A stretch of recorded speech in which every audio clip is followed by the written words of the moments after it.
오늘 말씀의 제목은 의인은 믿음으로 말미암아 살리라 라는 제목으로 하나님의 말씀을 함께 나누려고 합니다. 이번에 청년부는 이제 하박국의 말씀들을 통해서 공부를 생각보다 많이 했습니다. 그래서 연대도 많이 외웠고요. 구약의 창조 시대부터 이제 포로 귀환 시대까지 구약 연대기를 이렇게 간단하게 살피고 성경 퀴즈도 내고 많이 맞추지는 못했는데요. 그래도 어떻게 하박국에 대해서 이야기를 많이 알게 됐고, 그리고 말씀을 들으면서 참 청년부가 많이 기대가 된다는 생각을 했었습니다. 그래서 제가 하고 싶은 말은 물심양면으로 지원을 해주셔서 감사합니다. 여러분, 하박국의 이름은 포옹하다라는 뜻을 가지고 있습니다. 그리고 하박국은 아마 이제 바벨론이 쳐들어오기 거의 직전인 605년 전 이후로부터 이제 살았던 인물로 이제 추정을 하고 있습니다. 그래서 어떤 학자들은 하박국이 이제 예루살렘이 멸망하는, 남유다에 있는 예루살렘 멸망이 이제 586년쯤에 이제 멸망을 하게 되는데요. 그때까지도 하박국 선지자가 살았을 것이다 라고 이제 추정을 하기도 합니다. 그래서 이해를 돕기 위해서 당시 하박국과 같이 살았다고 전해지는 인물들을 이제 대표적으로 3사람, 4사람 정도 꼽으면 이제 예레미야, 그리고 이제 나훔, 그리고 이제 다니엘, 그리고 에스겔 선지자, 요런 이제 선지자들이 아마 이제 같이 살았을 것이다 라고 이제 추정을 하고 있습니다. 그럼에도 불구하고 이들은 하박국의 이름을 언급하지 않고요, 하박국도 이들의 이름을 특별하게 언급하고 있지는 않습니다. 그럼에도 불구하고 하박국이 하나님을 사랑했던 사람이라는 것과, 그리고 그가 선지자였다라는 사실은 우리가 오늘 본문을 통해서 분명하게 알 수 있는 것이죠. 여러분, 특별히 오늘 본문 1절을 보시면 하박국은 하나님의 응답을 기다리겠다라고 그렇게 말하고 있습니다. 그래서 1절을 보니까 그는 내가 파수하는 곳에 서며 그리고 성루에 서 있겠다라고 이제 그렇게 말씀하고 있죠.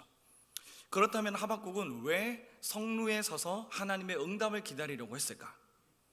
응답을 기다린다라는 것은 하박국이 하나님께 무언가 호소를 했기 때문에 하나님의 응답을 기다리겠다라고 이제 말을 하는 것이겠죠. 앞서서 하박국 본인이 하나님께 호소를 했습니다. 그런데 그 호소에 대해서 하나님이 첫 번째로 응답을 한번 주셨었는데 그 응답이 하박국이 듣기에 영 시원치 않은 대답이었습니다. 그래서 하박국은 하나님의 음성을 들었음에도 불구하고 하나님의 말씀에 납득할 수가 없었죠. 당시 하박국이 살았던 시대는 1장 6절의 표현을 빌리자면 갈대아인들, 그러니까 즉 바벨론 사람들이 쳐들어오기 거의 임박한 시대였을 것이라고 이제 추정을 합니다. 그러면 이게 무엇을 의미하냐면, 우리가 잘 아시다시피 갈대아인이 쳐들어온다라는 것은 사실은 유다의 죄악이 거의 끝을 달리고 있다라는 것을 의미하는 것입니다. 그래서 유다 사람들의 죄악이 얼마나 심했냐면 본문 1장 2절부터 4절에 보시면 어떤 내용이 있냐면, 하박국 스스로가 유다 사람들이 어떤 죄를 지었는지를 본인 스스로 얘기하고 있는 것을 보게 됩니다. 그래서 본문 1장 2절에서 4절에 보면 곳곳에서 강포가 일어납니다. 포악한 정치가 일어납니다. 그리고 사람들을 향해서 폭력을 휘두릅니다. 그리고 사람들의 마음에 모두 죄악이 있어서 패역한 사람들이 나오기 시작하고 겁탈하는 사람들이 나오기 시작합니다. 그리고 곳곳에 변론과 분쟁이 이제 정치적으로도 그렇게 유다 안에서 그렇게 일어나고 있다는 것을 보여주고 있어요. 그래서 하박국 스스로가 지금 유다의 상황이 얼마나 잘못되어 가고 있는지를 스스로 하나님 앞에 고발하고 있는 것입니다. 여러분, 특별히 제가 끝에 말씀드렸던 이 변론과 분쟁이 일어난다는 것은 뭐냐면요, 당시에 대륙을 지배하고 있던 고대 근동의 큰 세력이 두 세력이 있었습니다. 첫 번째로는 아수르입니다. 근데 이 아수르에 비해서 이제 바벨론 국가가 이제 점점 신흥 세력으로 이제 떠오르기 시작했죠. 그래서 당시에 남유다 사람들 안에는 어떠한 말이 오고 갔냐면 우리가 아수르에 붙어야 될지, 우리가 바벨론에 붙어야 될지, 때로는 우리가 이집트에 붙어야 될지, 그런 이야기들을 유다 안에서 하고 있었습니다. 그 안에는 하나님은 쏙 빼놓고 자기들끼리 말장난을 치면서 말을 이리저리 놓아보면서 누가 이길까, 서로 그런 변론과 분쟁이 끊어지지 않았다라는 것이죠. 그러니까 나라가 상상 이상으로 많이 파괴되어 가고 부패되어 가고 나라가 거의 망하기 일보 직전이었다라는 것을 우리가 어느 정도 알 수 있는 것입니다. 그러한 상황 가운데서 하박국이 하나님께 호소를 했었습니다. 하나님, 왜 이 나라를 그냥 두고만 보고 계십니까? 많은 사람들이 죄를 짓고 있는데 왜 하나님께서는 이들에게 벌을 내리지 않으십니까? 본인의 자신이 살고 있는 유다 사람들을 향해서 유다 사람들의 죄악을 놓고 하나님께 기도한 것이죠. 그랬더니 하나님께서 들려오는 응답은 이거였습니다. 본문 1장 6절을 보니까 내가 사납고 성급한 백성, 곧 땅이 넓은 곳으로 다니며 자기의 소유가 아닌 거처들을 점령하는 갈대아 사람을 일으켰다, 이렇게 나와 있습니다. 그래서 하나님은 이 갈대아인들을 통해서 유다인들을 쓸어버리겠다라고 하박국에게 말씀하신 거예요. 그러자 하박국은 하나님께 어떻게 말하냐면 소위 말하는 말대꾸를 했습니다. 왜냐하면 아무리 하박국의 생각은 어떤 생각이냐면 아무리 유다가 죄를 지었더라도 바벨론만큼 더러운 죄악은 짓지 않았을 것이다. 죄를 지었다고 하지만 바벨론보다는 좀 덜한 죄였을 것이다 라고 생각했기 때문이에요. 그래서 하나님 앞에 강력하게 호소합니다. 하나님, 어찌하여 악인이 자기보다 의로운 자를 삼키는 것에 대해서 하나님께서는 쳐다만 보고 계십니까? 그리고 하나님, 왜 악인이 의인을 삼키고 계시는데 잠잠하고 계십니까? 하나님, 그들은 단지 하나님의 심판의 대상이지 않습니까? 하박국의 입장에서는 이해가 안 되는 거예요. 더 악한 세력이 유다 민족을 치는 것이 도저히 이해가 되지 않는 것입니다. 그래서 하박국은 유다에 대해서, 자신의 민족 유다와 그리고 바벨론 세력에 대해서 어떠한 고정관념을 가지고 있었던 것 같아요. 그래서 1장 12절을 보시면 이런 말씀이 있습니다. 주께서는 만세 전부터 계시지 아니하시나이까 우리가 사망에 이르지 아니하리이다. 하박국이 가지고 있었던 첫 번째 생각은, 유다 사람들에 대한 고정관념 첫 번째는 이들은 망하지 않는다라는 거예요. 유다 백성들은 망하지 않는다는 것입니다.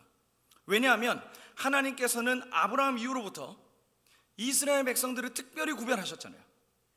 그래서 당신의 자녀들을 통해서 하나님께서 역사하시고, 하나님께서 모세를 통해서 이스라엘 백성들을 애굽에서 구원하시고, 여호수아를 통해서 가나안 땅을 점령하게 하시고, 사사시대 가운데서도 사무엘과 룻을 하나님께서 선택하셔서 이 사람들을 통해 다윗의 대가 나타나도록, 아브라함의 자손이 끊어지지 않도록 하나님께서 이스라엘 백성들을 하나하나 보호하셨잖아요.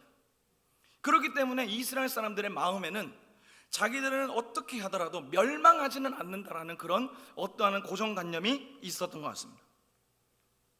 하박국 역시 본인들이 망한다라는 생각을 하지 못하고 우리가 사망에 이르지 않을 것이다 라고 하나님께 말씀하고 있는 것이죠. 그래서 여러분, 하박국과 비슷한 시대를 살았던 당시 에스겔을 보면 11장 23절에서 이렇게 말씀하고 있습니다. 여호와의 영광이 성읍 가운데에서부터 떠나 올라가 성읍 동쪽 산에 머무르게 되었다라는 이 말씀이에요. 에스겔이 환상을 통해서 경험했던 이것은 여호와의 영광이 성전에 있어야 되는데, 여호와의 영광이 성전에 있는 것이 아니라 어디로 갔습니까? 유다의 경계 지역이었던 동쪽 산으로 빠져버린 거예요. 그곳에 머물게 된 거예요. 그러면 여호와의 성전에는 하나님의 영광이 없는 것입니다. 아무리 유다 사람들이 하나님 앞에 예배를 드리러 성전에 나오더라도 하나님이 그들의 예배를 받으시지 않습니다. 아무리 그들이 하나님 앞에 죄를 용서하기 위해서 성전 앞에 나와서 정말 그들의 마음을 찢고 하나님 앞에 나와 회개한다 할지라도 그 음성을 들으실 하나님이 그 성전에 계시지 않습니다. 아무리 사람들이 뭐라고 해봤자 하나님의 영광이 사라졌기 때문에 이스라엘 사람들, 유다 사람들은 그 어떤 구원도 기대할 수가 없습니다. 하나님의 영광이 성전을 떠났으니 그 자리를 누가 채울까요? 바벨론 사람들이 채우게 되는 것입니다. 유다는 망합니다. 그러나 사람들은 자신들이 망하지 않을 거라 생각했습니다. 오늘 본문에 나오는 하박국도 이처럼 자신들이 망하지 않을 거라는 그러한 관점에서 벗어나기 쉽지 않았다는 것이죠. 여러분, 본문 2절과 3절을 다시 한번 보시기 바랍니다. 하나님께서 하박국에 다시 나타나셔서 이렇게 응답을 하십니다. 너는 이 묵시를 기록하여 판에 명백하게 새기되 달려가면서도 읽을 수 있게 하라. 이 묵시는 정한 때가 있나니 그 종말이 속히 이르겠고 결코 거짓되지 아니하리라. 비록 더딜지라도 기다리라. 지체되지 않고 반드시 응하리라. 이렇게 말씀하고 있어요. 여러분, 이 말씀을 그냥 보시게 되면 마치 하나님께서 하박국에게 무언가 좋은 말씀을 주는 듯한 느낌을 받으실 수도 있습니다. 특별히 3절 끝을 보시면 비록 더딜지라도 기다리라. 지체되지 않고 반드시 응하리라 라는 이 말씀이 있잖아요. 그래서 혹시나 우리가 착각할 수 있어요. 하나님의 약속이 반드시 이루어지는구나, 하나님 우리 삶 가운데 함께 하시는구나, 이렇게 생각할 수 있을지 모릅니다. 근데 여러분, 잘 한번 생각해 보세요. 여기서 지체되지 않고 반드시 응한다라고 했을 때 뭐가 지체되지 않고 반드시 응한다라고 하는 것일까요?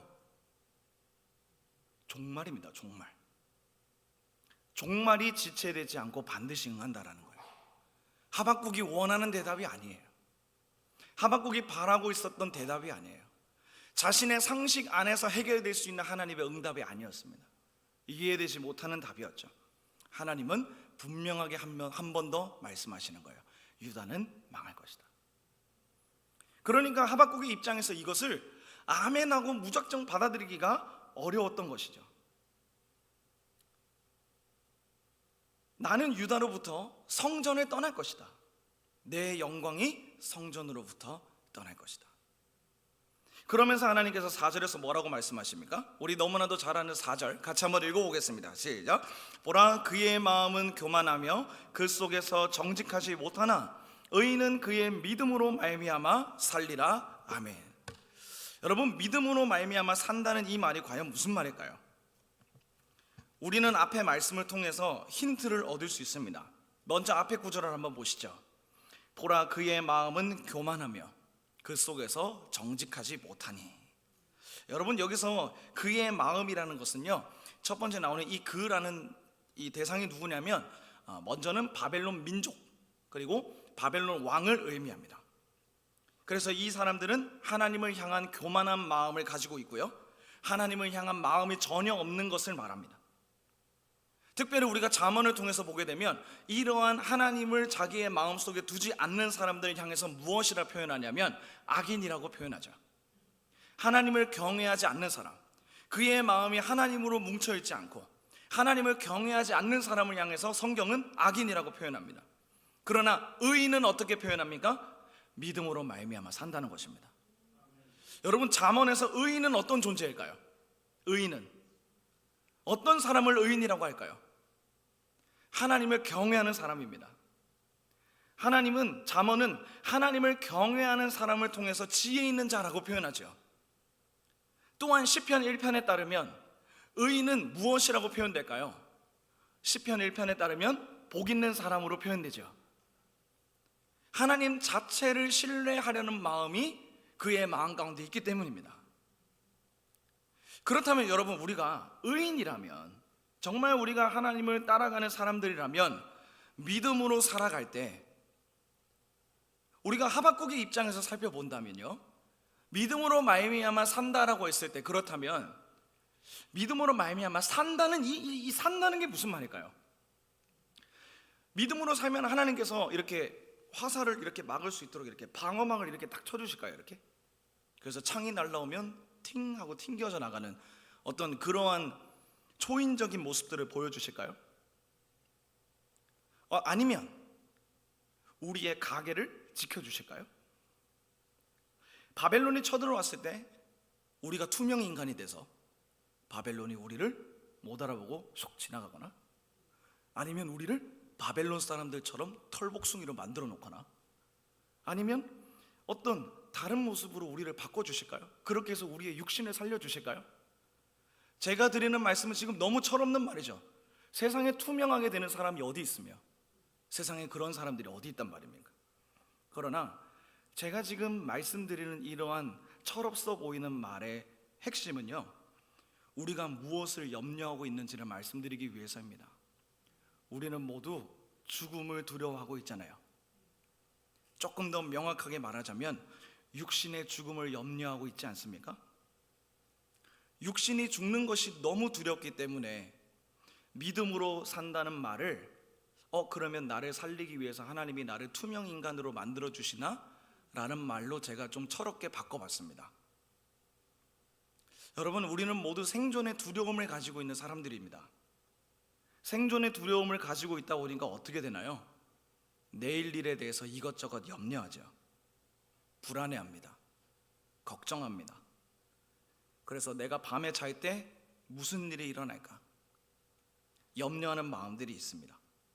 그리고 때로는 심령의 연약한 분들의 경우에는 힘이 들다 보면 삶 자체가 괴로움에 빠지는 분들도 계실지 모릅니다. 내일은 무엇을 먹어야 될까? 내일은 어떻게 일을 해야 될까? 그러다 보니까 우리는 여기에 대해서 어떻게 대처합니까? 주로 계획을 짜죠. 그래서 내가 이때는 이렇게, 저 때는 저렇게 하겠다라고 우리는 보통 계획을 짭니다. 이렇게 계획이라도 좀 짜놓으면 그래도 불안한 내 삶이 조금은 좀 나아지지 않을까라는 느낌을 받기 때문일 것입니다. 그래도 나 오늘 하루 열심히 살았어 라는 이러한 마음들이 나의 자존감을 그나마 덜 떨어뜨릴 수 있을 테니까요. 그래서 조금 바쁘게 살면 괜찮겠지라는 마음으로 때로는 우리 자신을 열심히 굴리고 혹사시킬 때가 있을 것입니다. 그러나 사랑하는 성도 여러분, 우리가 만약에 사는 이 세상에서 우리의 육신이 반드시 죽는다라는 이 명제가 우리에게 펼쳐져 있는데, 그러면 우리가 이 땅에서 열심히 짜놓은 계획이 과연 무슨 소용이 있을까요? 우리가 무언가를 이루어 놓은 것들이 무슨 소용이 있을까요? 돈이 많아서 거대한 장례식장에 멋진 무덤에 들어가는 것이 뭐가 그렇게 소용이 있을까요? 죽은 사람들은 말이 없습니다. 그들은 태어날 때와 우리는 태어날 때와 죽을 때 아무것도 가지고 갈 수 없습니다. 저승으로 잘 가라고 때로는 누가 울면서 무덤 안에 노잣돈을 던져주잖아요. 그거는 도굴꾼들에게는 팁일 뿐이죠. 우리가 이 세상에서 뭔가 잘 돼보려고 노력을 해본들 죽음이라는 것이 우리의 눈앞에 명백하게 명제로 남아있는데, 우리가 이 세상에서 최선을 다해서 살아가는 것이 과연 무슨 소용이 있겠냐는 것입니다. 사랑하는 성도 여러분, 그렇기 때문에 우리에게는 하나님이 필요한 줄을 믿습니다. 세상을 우리가 살아가는 것이, 최선을 다해서 살아가는 것이 무슨 소용이 있냐라고 우리가 회의적으로 생각할 때 살아계신 하나님의 은혜가 우리에게 있다는 것을 기억하셨으면 좋겠습니다. 그분이 우리에게 삶의 목적을 주셨고, 그분이 우리에게 살아갈 수 있는 힘을 주셨고, 그분이 우리의 인생 가운데 그럼에도 불구하고 오늘 하루 일어나서 졸린 눈을 비비면서 씻고 출발을 하는 그 모든 삶을 살아가야 되는 원동력이 우리 하나님께 있기 때문에 내가 오늘 하루를 살아낼 수 있다는 것을 잊어버리지 않으시기를 주님의 이름으로 축복합니다. 하나님이 없는 삶은 회의적인 삶이 될 수밖에 없잖아요. 전도서는 그것을 명확하게 하고 있습니다. 전도자가 이르되 헛되고 헛되며 헛되고 헛되니 모든 것이 헛되도다. 해 아래에서 수고하는 모든 수고가 사람에게 무엇이 유익한가? 한 세대는 가고 한 세대는 오되 땅은 영원히 있도다. 여러분, 이게 무슨 말이겠습니까? 죽는 사람이 있고 3절에 따르면 죽는 사람이 있습니다. 그리고 죽는 사람이 있다면 또 새로운 사람들이 탄생합니다. 창세기 1장 28절의 말씀을 통해서 생육하고 번성하라라고 하나님께서 말씀하셨기 때문에 사람들은 이 땅에 자손을 계속 남기죠. 사람은 왔다가 죽고 왔다가 죽고 왔다가 죽습니다. 그러면 남아있는 것은 뭐겠습니까? 하나님이 만드신 자연 만물밖에 없어요. 한 세대는 오고 한 세대는 가지만 땅만 영원히 있습니다. 우리는 그렇게 유한적인 존재입니다. 해는 뜨고 해는 지되 그 떴던 곳으로 빨리 돌아가고, 바람은 남으로 불다가 북으로 돌아가며 이리 돌며 저리 돌아 바람은 그 불던 곳으로 돌아가고, 모든 강물은 다 바다로 흐르되 바다를 채우지 못하며 강물은 어느 곳으로 흐르든지 그리로 연하여 흐르니라. 마찬가지입니다. 사람은 다시 태어남이 없이 다른 생명이 태어나지만 자연 만물만 계속해서 섭리를 지킨다라는 것입니다. 그래서 전도서 1장 10절은 이렇게 말씀하죠.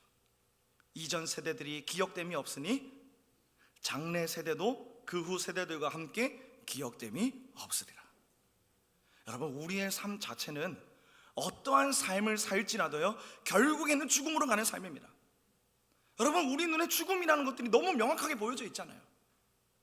죽음이라는 것이 우리의 모든 것들을 허무하게 만들잖아요.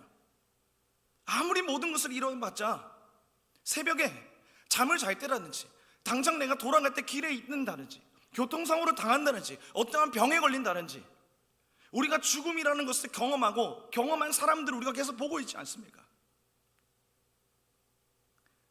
우리는 태어나는 순간부터 죽는 그 순간까지 계속해서 그냥 죽음을 바라보며 죽음을 향해 열심히 달려가는 존재이죠.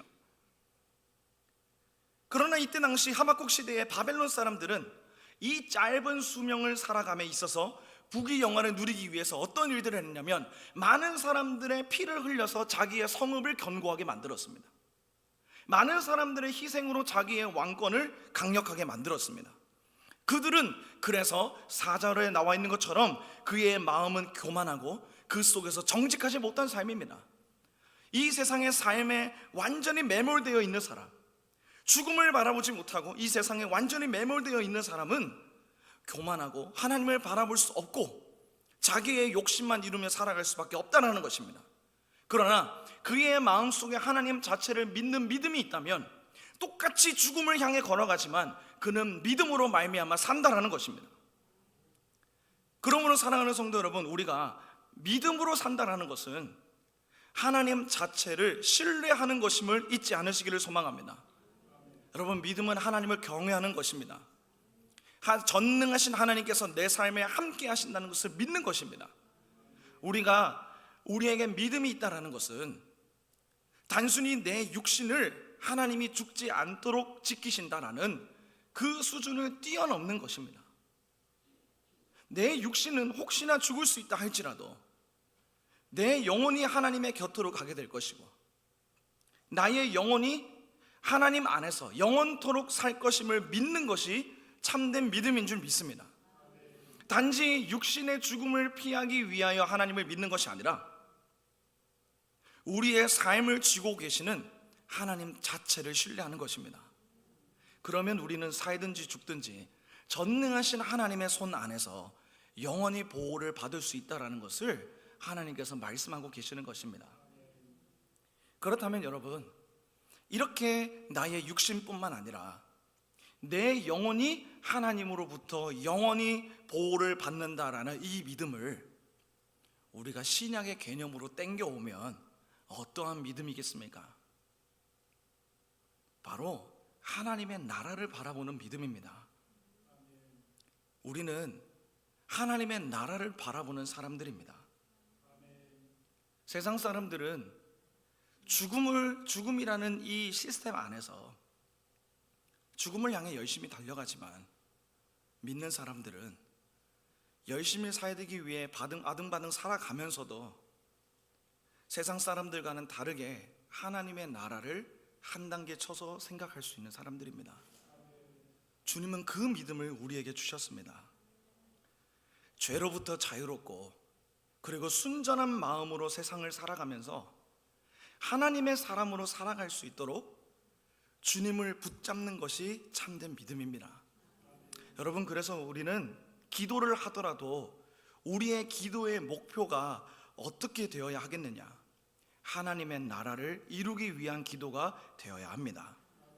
여러분, 마태복음 6장 33절에 우리가 너무나도 잘 아는 말씀이 있잖아요. 같이 한번 읽어보실까요? 시작. 그런즉 너희는 먼저 그의 나라와 그의 의를 구하라. 그리하면 이 모든 것을 너희에게 더하시리라. 아멘. 여러분, 주님은 우리에게 그의 나라와 그의 의를 구하라고 말씀하시는 거예요. 하나님의 나라가 세워지게끔 기도하는 것이 우리의 목표가 되어야 한다는 것입니다. 하나님의 나라를 구하는 기도가 무엇이겠습니까, 여러분? 이 땅에 그 어떤 곳에도 하나님의 영광이 이룰 수 있도록, 하나님의 영광이 나타날 수 있도록 기도하는 거예요. 하나님이 없는 저곳에 하나님의 나라가 임할 수 있도록 은혜를 주시옵소서. 하나님, 나의 직장이 예수님을 믿지 않는 직장으로 그 사람들로 가득 찼는데 그 믿지 않는 사람들이 주님을 바라볼 수 있도록 이곳에 하나님의 나라를 허락하여 주옵소서. 주님, 소망이 없는 저곳에 하나님의 나라를 허락하여 주시고, 하나님, 때로는 우리의 가정에 하나님의 나라를 허락해 주시고, 하나님, 우리의 공동체에 하나님의 나라를 허락해 달라고 우리는 기도해야 한다는 것입니다.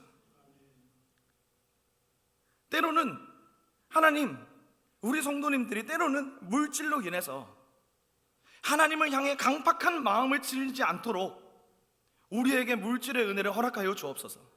그리하여 하나님이 우리의 가정을 채우시는 분인 줄을 알게 하시고 하나님을 온전히 섬기는 가정이 되게 하여 주옵소서.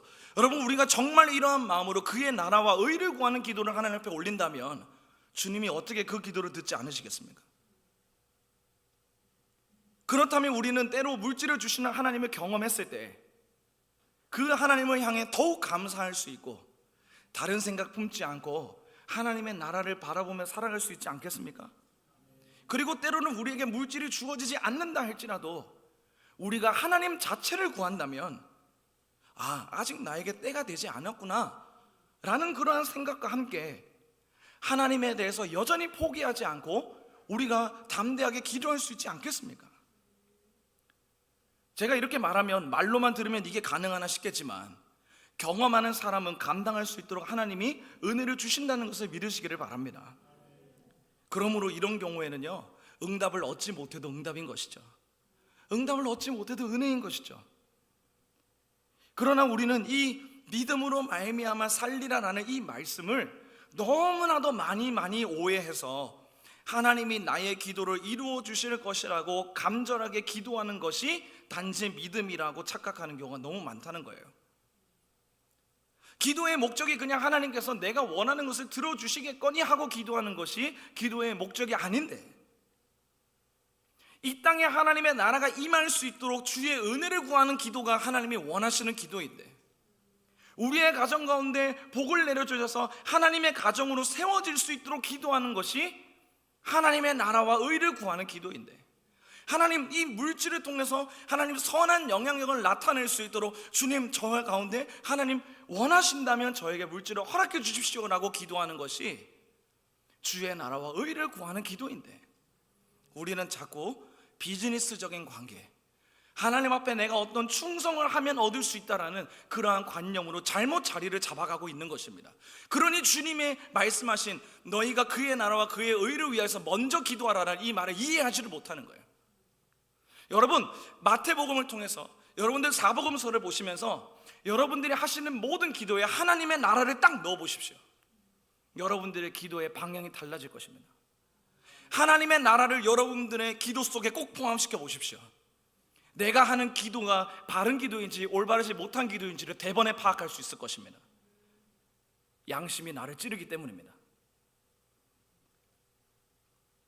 사랑하는 성도 여러분, 주님은 이미 우리의 육신이 죽지 않기 위해서 무엇이 필요한지를 알고 계세요. 주님은 이미 우리에게 뭘 필요한지 아신다고요. 뭘 입어야 되는지.